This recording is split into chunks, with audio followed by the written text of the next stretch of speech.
There is a pause, or seems to be a pause.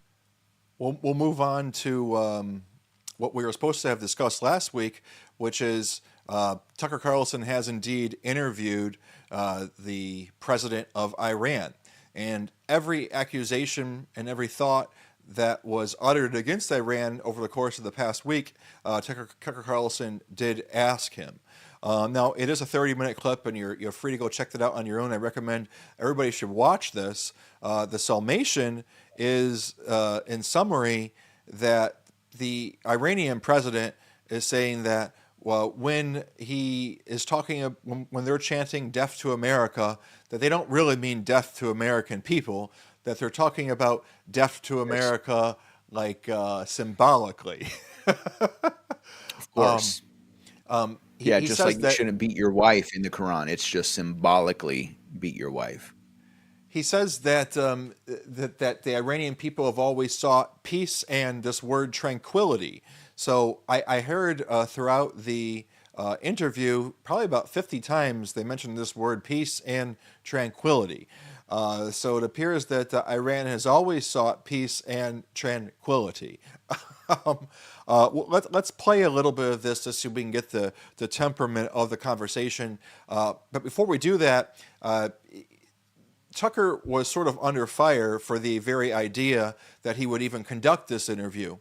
And I know you and I had a little bit of a difference of opinion on that.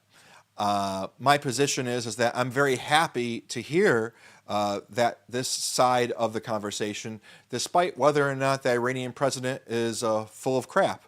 Am I allowed to say crap as a Christian? You know, I respect the idea that this is exactly what the narrative of journalism is all about, for us to be able to hear both sides of the story.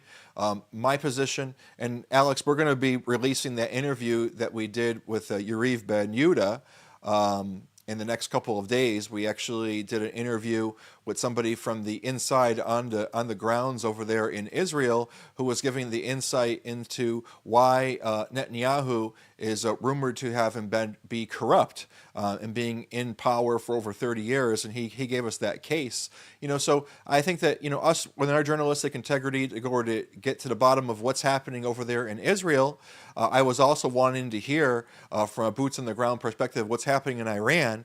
So, you know, I'm not against Tucker Carlson doing this, and we'll continue talking about this on the other side. But let's go ahead and play a little bit of this. Yeah, let's listen to Tucker Carlson. Yes. Pause in the war between the United States and Iran. How do you think this will end? How would you like to see it end? We did not start this war, and we do not want this war to continue in any way. From the very beginning, it was the motto of my administration that I always adhere to, and that was fostering the national unity inside the country, and also fostering peace and tranquility and friendship with the neighboring countries and with the rest of the world. The American President Donald Trump has said that the United States bombed your enrichment facilities because the government of Iran refused to give up its nuclear program, and that there can be no peace until Iran does give up that nuclear program. Would you be willing to give up the nuclear program in exchange for peace? I would like to tell you what has happened, and it was Netanyahu since 1984 has created this false mentality that Iran seeks a nuclear bomb, and it has insinuated that Iran is trying to develop a nuclear bomb in the past, and it has put it in the minds of every U.S. president since then, and to make them believe that we would like to have a nuclear bomb. But the truth is that we have never been going after developing a nuclear bomb, not in the past, not presently, or in the future, because this is wrong, and this is in contrast to the religious decree or the fatwa which has been issued by His Eminence, the Supreme Leader of the Islamic Republic of Iran, that so it is religiously forbidden for us to go after a nuclear bomb. And this was always corroborated thanks to our cooperation with IAEA, because they were always there to verify this and to substantiate that we have never wanted a nuclear bomb. But unfortunately, this cooperation was disturbed by the unlawful attacks against our nuclear facilities. Oh, okay. If I may, like the guys. Look, how can you deny that you are trying to get a nuclear bomb when you don't need to be enriching uranium, at the levels that they were doing, unless you had nuclear bomb ambitions? I mean, that was the whole reason of why there was a nuclear deal back when Barack Obama made the nuclear deal, of them only being able to enrich uranium up to like 3.6, 3.7%. And then Trump ripped that up because they don't even need to be enriching uranium to that level if they want nuclear power. So this whole thing about, him denying that, I mean, come on, do we really believe that guy? And Tucker Carlson, come on, bro. He's the one saying that he's America first, and he's over here interviewing and shilling for Iran and the Iranian government. I don't think he's shilling. And I mean, Alex, do you really think that he's an operative of Qatar? Like, you're taking that low hanging fruit position, or are you just saying that? Okay, maybe he's not. I don't know, but I mean, come on, bro. What do you think for real? What is he doing? When you say that when you say that with the Muslim? He doesn't know Islam. And he's over here giving this guy airtime. I like what Abla said. It's like, why are we giving the demonic airtime? I don't know, man. Why do we give Netanyahu airtime in order to come on our news segments and speak to us with as corrupt as this man is? Because we have to hear both sides in order to come to a determination, in order to believe whether these people are liars or not. I don't know whether Netanyahu is a liar. I'm investigating it. I happen to believe that he is. I don't know if this man's a liar. I'm investigating it.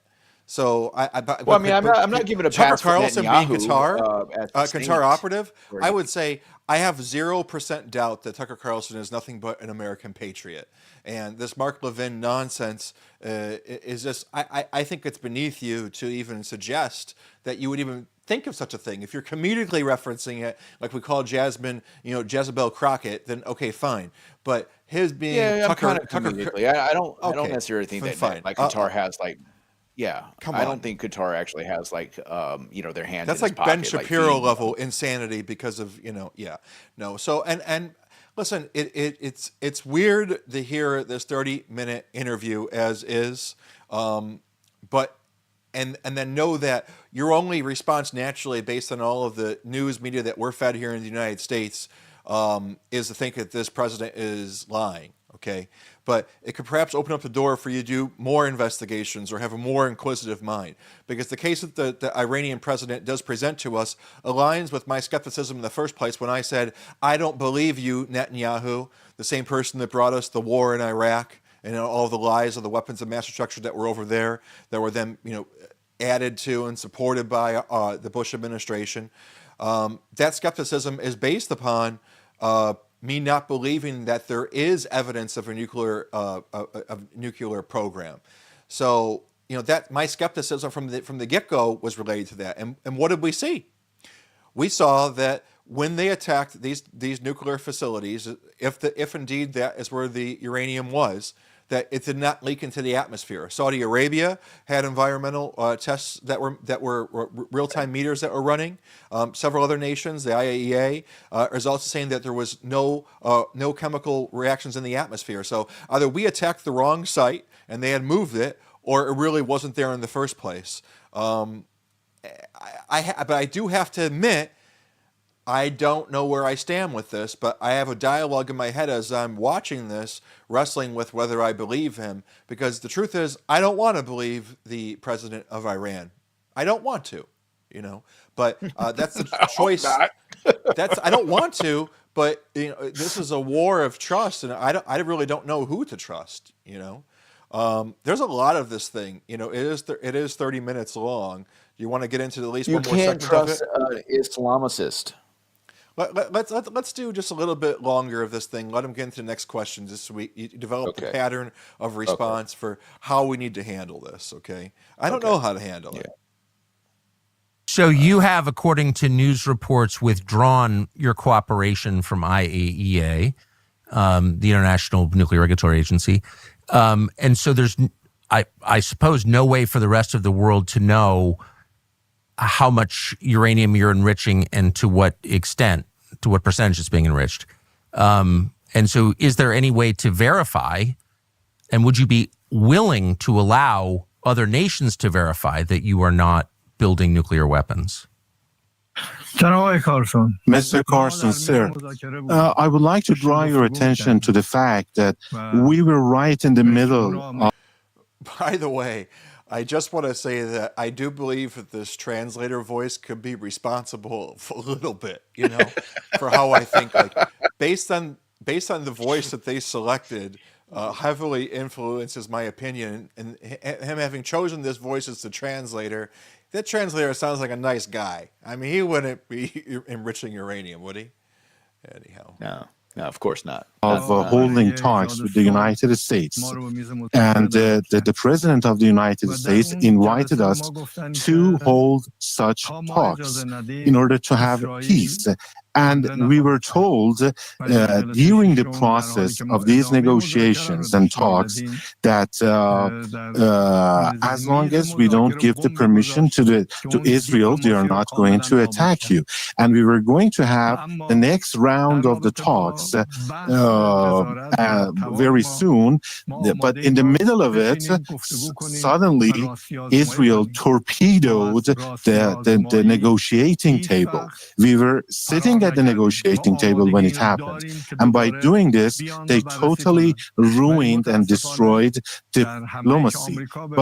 And in order to answer your question with regards to the surveillance or the supervision over our nuclear program, I would like to say that we are ready to hold talks over it. We have never been the party that has run away from verification. We stand ready to have these supervisions, but unfortunately, as the result of the United States unlawful attacks against our nuclear centers and installations, many of the pieces of equipment and the facilities there have been severely damaged. Therefore, we don't have any access to them. We cannot see, and unless this.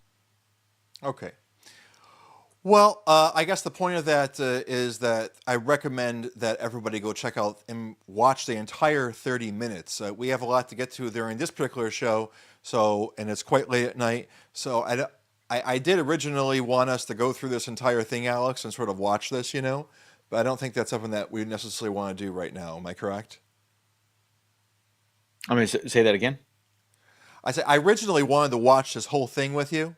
And bit by bit. We're not going to watch that. We don't have that in this episode. So, but everyone go check out this thing, watch the entire interview, and get equally as confused and brainwashed as me. And and just don't get deceived by the guy like Matt. I don't know where I stand, man. This is just a war. I wrestle not against Matt Lepasic, but against Matt Lepasic. Okay, so next up, we have a lot to discuss regarding the lack of an Epstein client list And President Trump is going to be the one who starts off this conversation and really gets this whole thing rolling. Are people still talking about this guy?